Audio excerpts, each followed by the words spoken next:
Now, as far as I can see, the basic mistake is that we've invented this wonderful system of language and calculation, and that it is at once too simple to deal with the complexity of the world, and also we are liable to confuse that system of symbols with the world itself, just as we confuse, say, money with wealth. A lot of people are in business to make money instead of wealth. When they make the money, they don't know what to do with it. And so in the same way, we confuse happiness with status, and we confuse ourselves as living organisms, which are one with this whole universe, with something we call our personality. Now, what is our personality? Our personality is what we call our image of ourselves, and also our thought about ourselves, our idea of ourselves. This is the person. In other words, what people meet and understand, and what I understand as Alan Watts, is a big act which is not really me.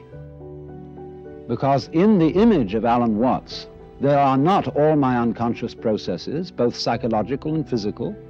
The construction of my brain is not contained in the concept Alan Watts, and the concept Alan Watts does not contain the inseparable relationships which I have with all the rest of the universe. And therefore that concept is a fraud. And when it's mistaken for the real me, there's a confusion. Because if somebody says to me, Alan Watts, do something about it, the concept Alan Watts can't do anything. In other words, because it's only a concept, you can't make it lift a weight, just as 3 is a concept. 3, the number. You can't make just plain 3 do anything.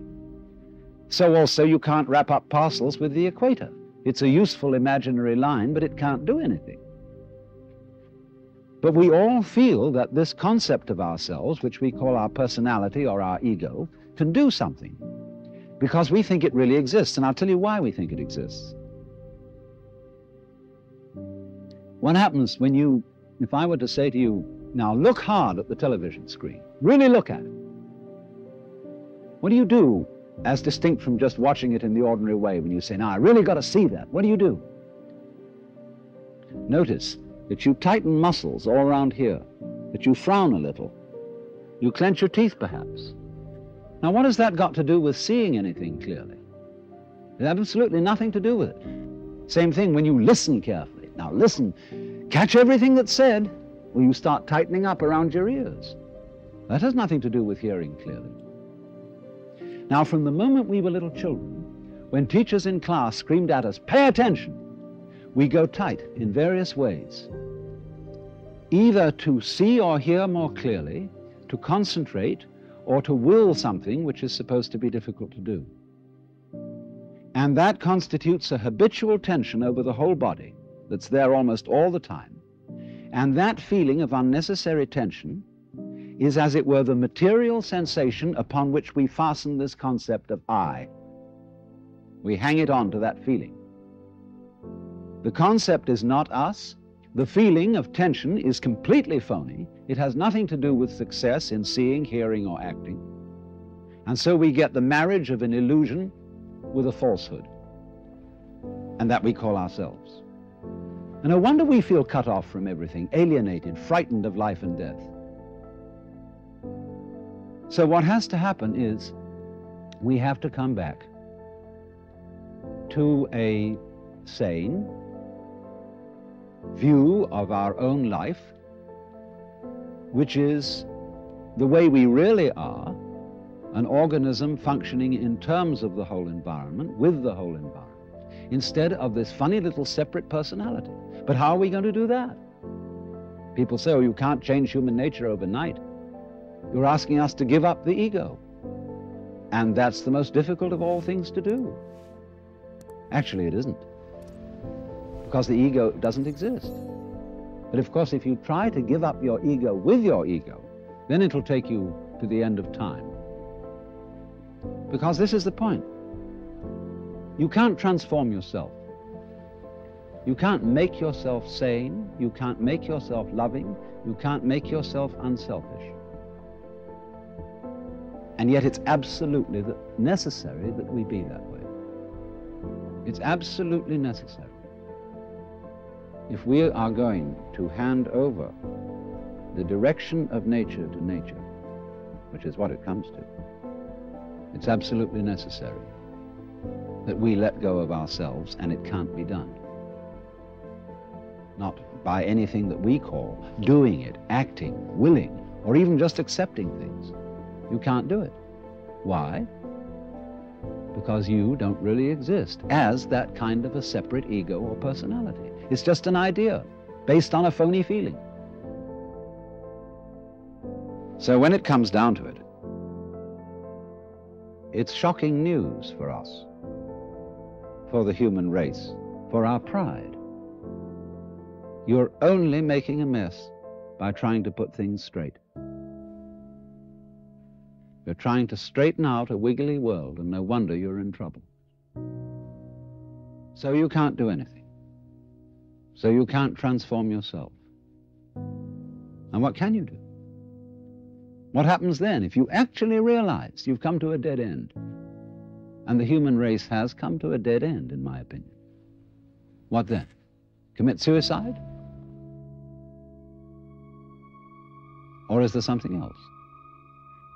What happens when you just wait? There's nothing you can do. You watch. And all you see is what goes on that is happening of itself. You're breathing, the wind is blowing, the trees are waving, your blood is circulating, your nerves are tingling.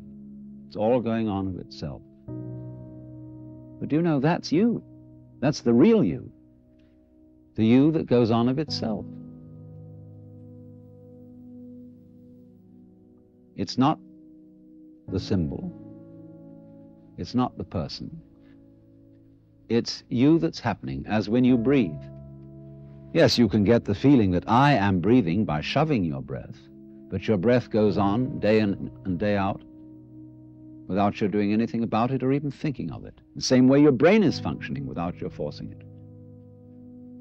So when you come to a dead end, and we are individually and socially now in 1971 at a dead end, this is the moment of which it is said man's extremity is God's opportunity. Because we have to stop. And when we stop, we find a world that is happening rather than being done, being shoved. And that happening, as distinct from doing, is our fundamental self. And our fundamental self is not something just inside the skin. It's everything around us with which we connect. When you look out of your eyes at nature happening out there, you're looking at you. I'm not going to say what we should do from then on, but simply that before we think of doing anything in this critical situation, we realize the completely illusory nature of the beings that we think we are, and get back again to the beings that we really are, which includes all this outside world, no longer left outside.